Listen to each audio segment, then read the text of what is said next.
पास नहीं मिल रही। चलिए मैं आपको एक एग्जांपल सिंपल वैसे दे देता हूँ। देखिए बेटा, लेट्स सपोज ये मेरे पास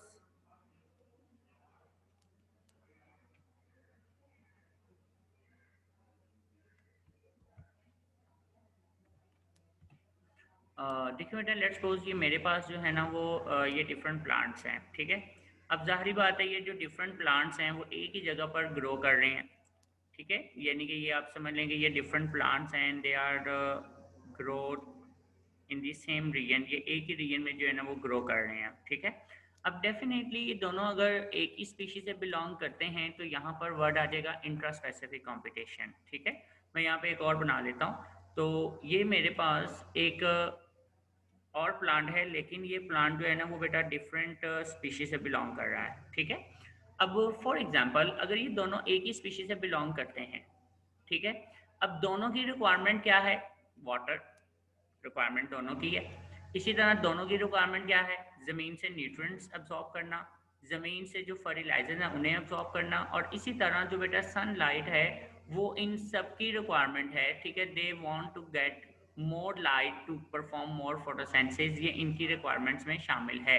एंड फॉर दैट रीज़न अब जो ज़्यादा ग्रो कर जाएगा, जो का जिसका फैलाव ज़्यादा होगा, वो जाहिर बात है मैक्सिमम लाइट अब्जॉर्ब कर लेगा और दूसरे प्लांट को कम मिलेगी। जिसका रूट सिस्टम ज़्यादा अच्छा डेवलप होगा वो मैक्सिमम तौर पर न्यूट्रिएंट्स यानी अब्जॉर्ब कर लेगा और दूसरी जो प्लांट्स हैं उन्हें कम मिलेगी। अब इस पॉइंट ऑफ व्यू से अगर देखा जाए तो इन दोनों के दरमियान में कंपटीशन चल रहा है for the sunlight, for the nutrients and for water. Okay students, तो this is called intraspecific because they belong to a same species. और अगर मैं ये इन दोनों प्लांट्स को बात करता हूँ तो ये भी इन्हीं रिसोर्सेज के लिए फाइट कर रहे हैं, इन्हीं रिसोर्सेज के लिए कंपटीशन कर रहे हैं।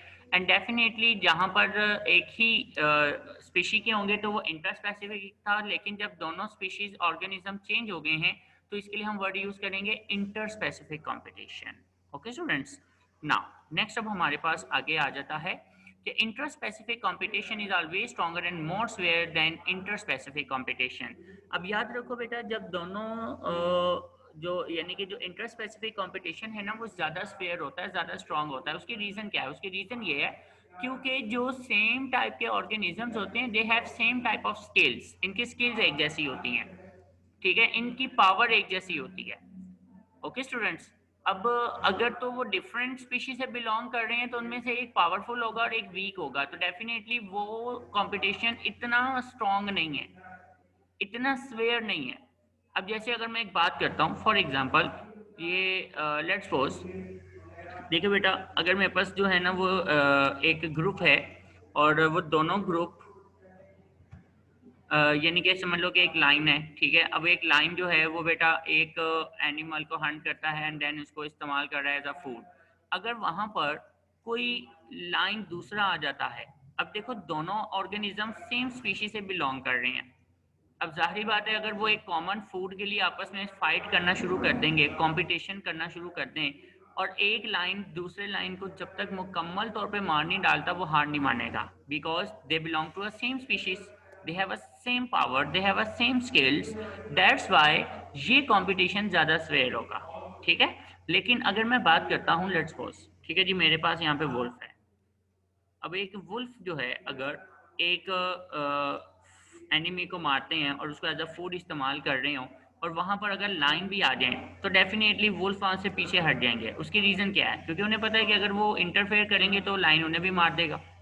तो ये कंपटीशन इतना फेयर नहीं होगा, ठीक है, क्योंकि इनमें से एक ऑर्गेनिज्म वीक है और एक स्ट्रांग है। जबकि सेम टाइप ऑफ ऑर्गेनिजम्स में दोनों की एबिलिटी सेम है, पावर सेम है, इसलिए इंटर स्पेसिफिक कंपटीशन ज्यादा स्वेयर होता है, जबकि इंटर स्पेसिफिक कंपटीशन इतना स्वेयर नहीं होता। तो ये उसने बात आपको यहाँ पे समझा दी है। Okay students,